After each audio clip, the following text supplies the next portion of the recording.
Your watermelon stories. Everyone was here to do one of these, correct? Yeah. Okay. So coming up, we have an author, John Erickson, coming to the school. He wrote Hank the Cowdog books. When I was a little girl, they were my favorite books, so I'm super excited. And Ms. Dickerson and Ms. Henry want to have every student have a piece of writing, at least one, to display. So I have a lot from you guys, but I think I'm going to use these for the first one. I'll pick one out of the class. It's just really exceptional, and I'll blow it up real big. But they will all be on display in the cafeteria.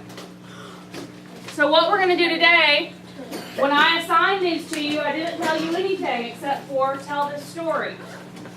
Today we're going to take them and we are going to make them our best writing.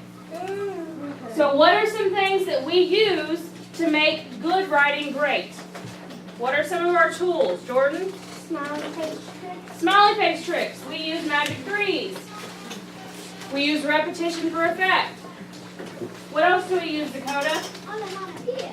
We use onomatopoeia, which is an example of what? Sound. Figurative language. Okay, what else, Brock?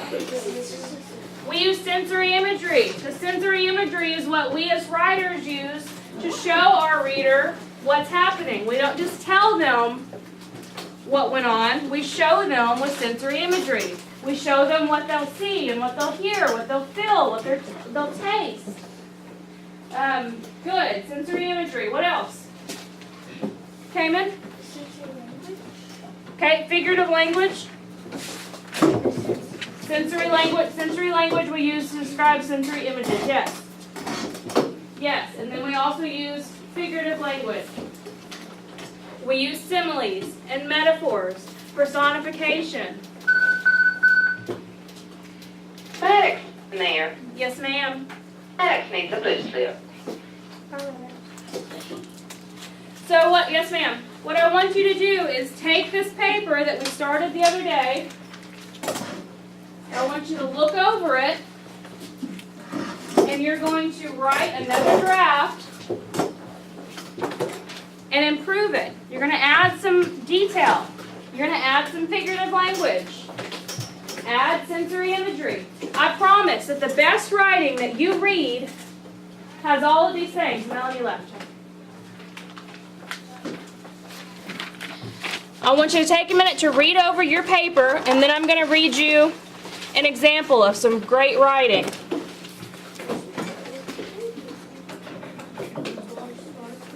I said read your paper. That doesn't require any talking.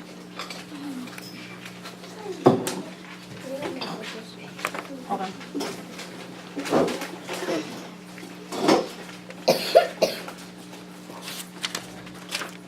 Here you go.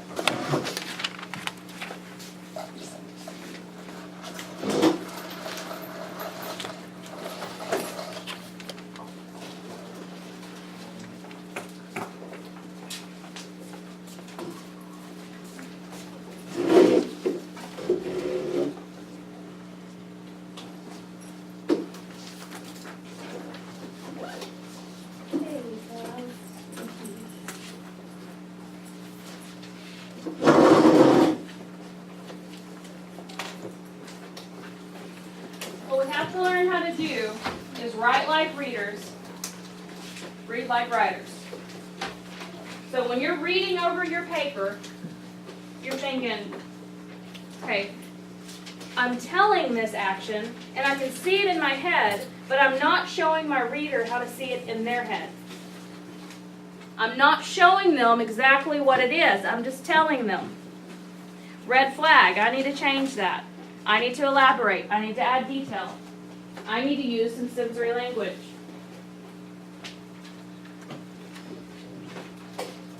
No one is going to sell books or read books that don't have good writing.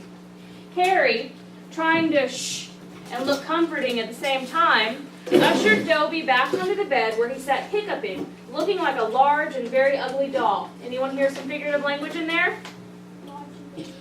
Looking like a large and very ugly doll. There's a simile. What about the shh? What is that? Onomatopoeia. Onomatopoeia. At last he managed to control himself and sat with great eyes fixed on Harry in an expression of watery adoration. What does that mean? In an expression of watery adoration. Sad. No. Confused? Adoration. What does adoration mean? I adore. It means that you are adoring someone. So he's sitting in an expression of watery adoration. What is the water? He has tears in his eyes. He's transfixed on Harry in watery adoration. He adores him so much that there's tears in his eyes. There's some sensory imagery for you. All right, let's look at another one.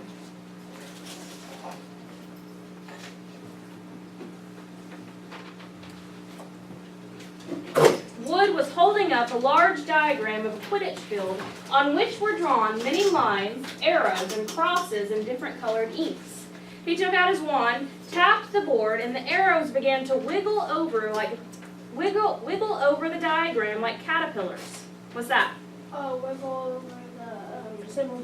It was figurative language. Figurative language. It's a simile. They began to wiggle over the diagram like caterpillars. As Wood launched into a speech about his new tactics, Fred Weasley's head drooped right onto Alicia Spinnett's shoulder and he began to snore. What does that tell you? He's about to fall asleep. Why? He's bored. He's bored. Now, it could have said, as Wood launched into his speech, Weasley was bored. Would that have been as good of a sentence? No. Instead, they say, Fred Weasley's head drooped right onto Alicia Spinnett's shoulder and he began to snore. You can see that. Because I see some of y'all do that sometimes. As Miss Driver droned on about verb tense, Braden's head drooped over and he began to snore.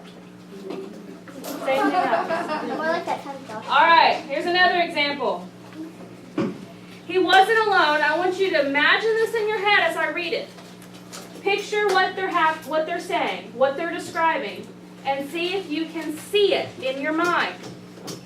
He wasn't alone, after all. Standing on a golden perch behind the door was a decrepit-looking bird that resembled a half-plucked turkey. Harry stared at it, and the bird looked balefully back, making its gagging noise again. Harry thought it looked very ill. Its eyes were dull, and, even as Harry watched, a couple more feathers fell off its tail. Harry was just thinking that all he needed was for Dumbledore's pet bird to die when he was alone in the office with it, when the bird burst into flames. Harry yelled in shock and backed away into the desk. He looked feverishly around in case there was a glass of water somewhere, but couldn't see one. The bird, meanwhile, had become a fireball. It gave one loud shriek, and next second there was nothing but a smoldering pile of ash on the floor. Can you see that? Yes. That is good writing. That is good writing. Okay. You're going to take about 10 minutes to make any improvements on this that you think it needs. Add some detail, add some similes. If you're making a comparison, you're using a simile, like or as, or a metaphor. He was driving as fast as, the road was as slippery as, the watermelons scattered across the road like. What can you compare it to? Tim? Okay, start writing.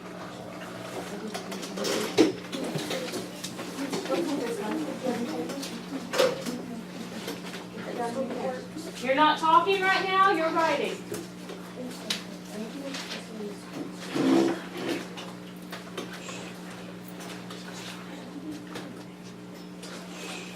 Cruz, good work.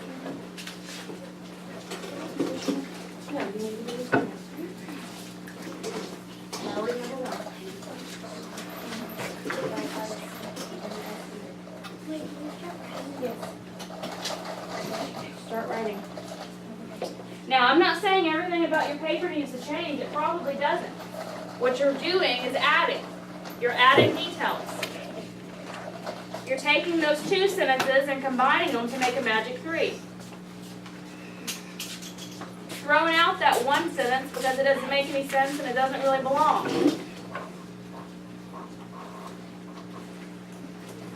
taking your writing and crafting it into the best that it can be. That is what a writer does. I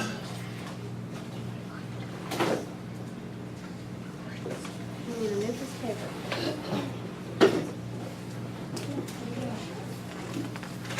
I need a clean piece of paper. To rewrite it.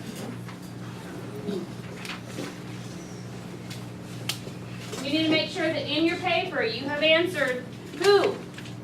Who is this about? Who is our character? Whose point of view is it being told from?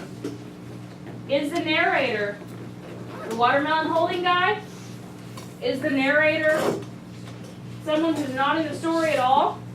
Is the narrator the watermelon? Are you telling the story from the point of view of the big yellow van? Who is telling the story? Who is the story about? What is happening? Why is it happening? How is it happening? Where? When?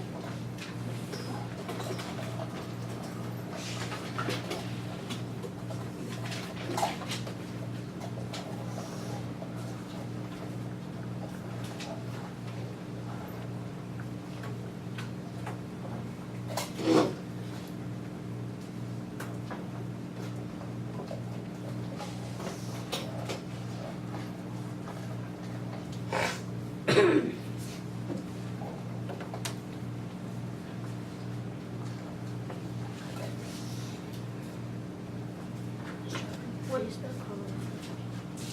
C-O-L-O.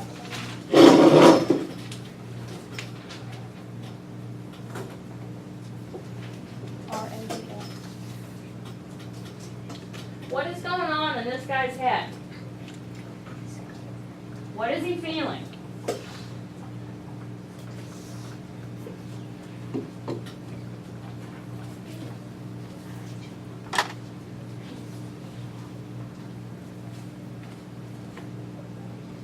What sounds does he hear? Does he slam on his brakes? Does he screech to a halt? Do the watermelons jump out of the back of the car? You can personify anything.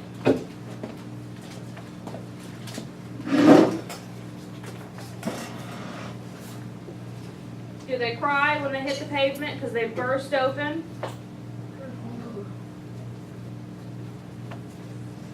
Maybe the van takes on a mind of its own.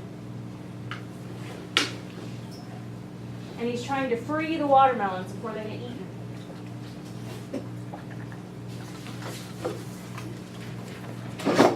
It looks like the road might be wet.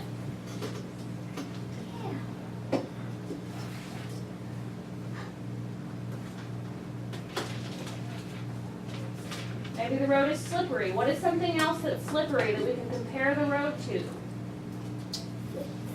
It looks like maybe it's been storming. Is it slippery as ice? Use that. Think about it and use it.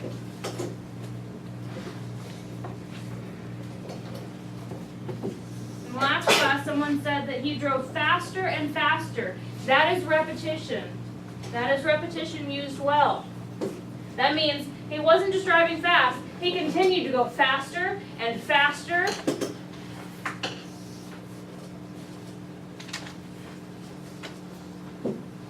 Someone else said that he tried to get rid of the watermelons and he asked people to take the watermelons. So he continued to try and find people to get rid of them too. But no one would do it. Asked and asked. That's repetition. That's a smiley face trick.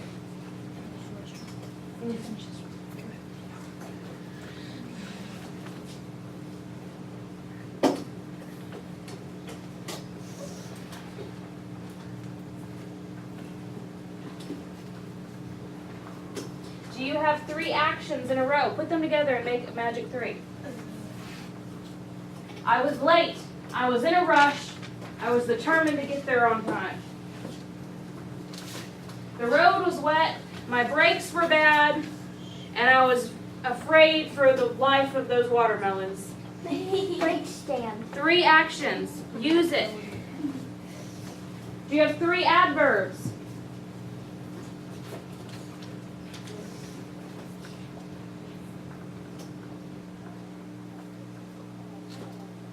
I tell you that Lucy snuck into the kitchen softly, quietly, and sneakily.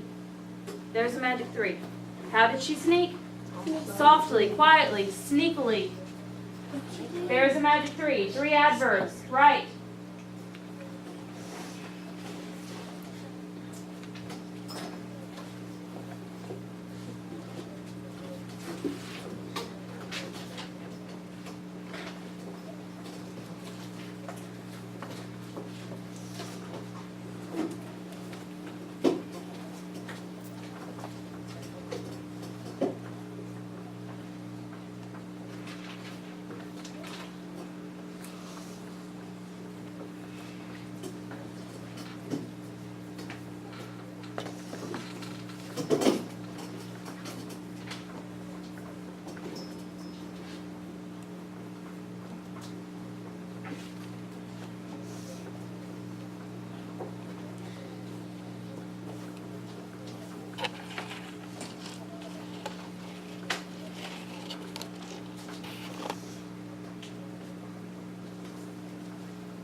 Two things you're going to notice in every sentence you ever read, every good sentence in your textbook, in your library book, every good sentence you ever read, you're going to notice 2 things that it will have. It's going to have a capital letter, at least one, and it's going to have some kind of punctuation. May have more than that. May have commas and quotation marks, but it's at least going to have a period. Every sentence. Capital letter and a period.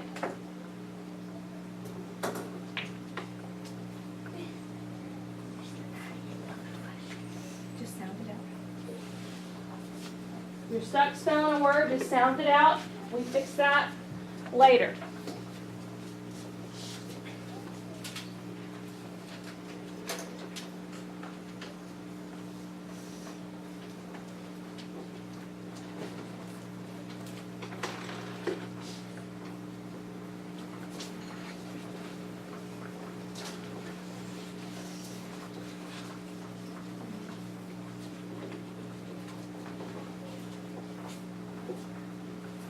Give you about 4 more minutes.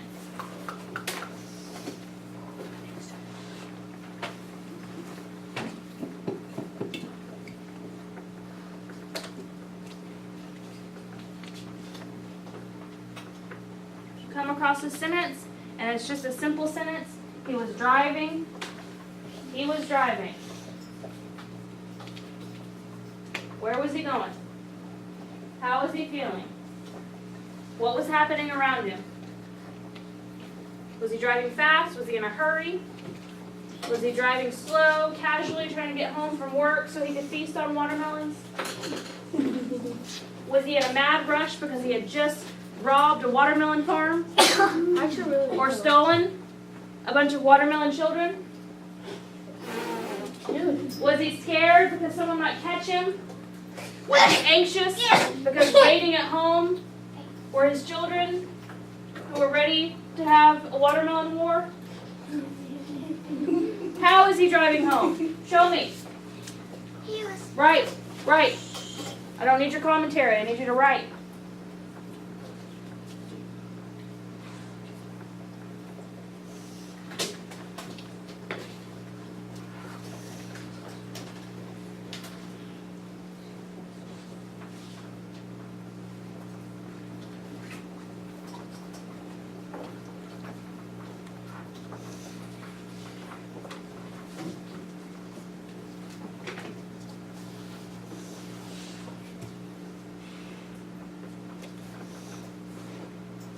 Right.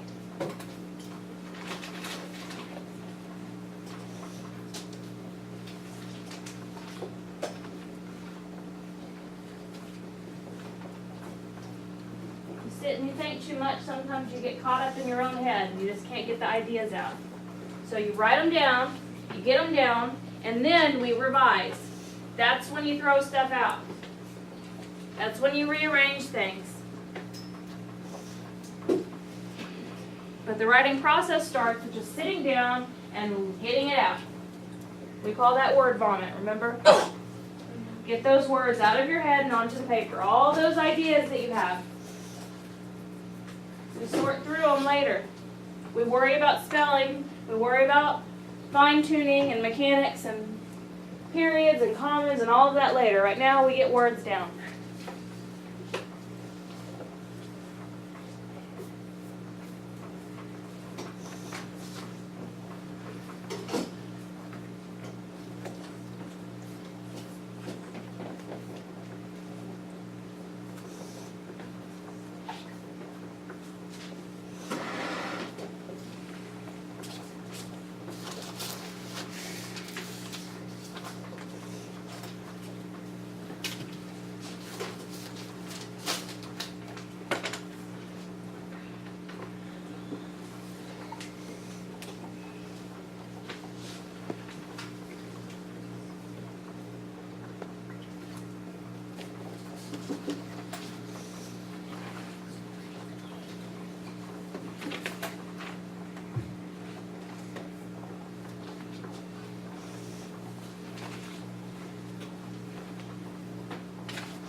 All right, I want you to finish the sentence that you're on and then quietly stand up without talking.